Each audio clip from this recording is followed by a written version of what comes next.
God set Adam and Eve in the garden. I wonder, when was it that Adam realized he was a man? I think back on my childhood and I remember rites of passage. The first time that I got to go squirrel hunting alone. It was just about dawn when I headed off to the timber alone. Dad had trusted me for the first time with my new shotgun. I'm guessing it was about 10 years of age. I was a bit scared to be in the woods alone when it was still dark, but I went pretending to be the man. I recall the first time Dad allowed me to use the tractor alone to plow the field.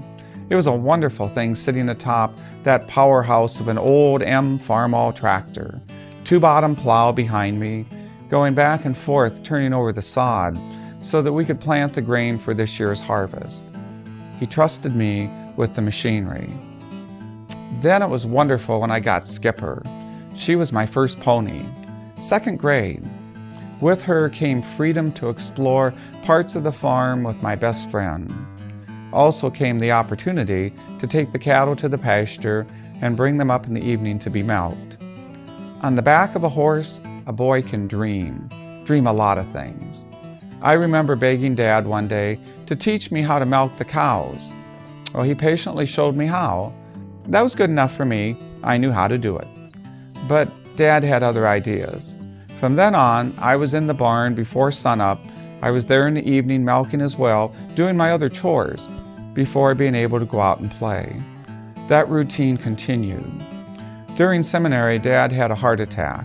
I spent the summer farming, milking, working, so that he could recover and he could keep the farm. I realized I'd grown up. Boys need a dad. We spent most of our waking hours together, Dad and I. But slowly, I needed to explore the world, and I had to challenge some of Dad's wisdom as to what it meant to become a man. I would see wisdom in my dad's teachings, but not for a few years.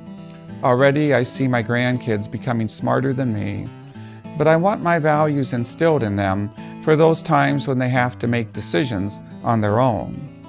God, watch over them when I can't, and help them to become fully human.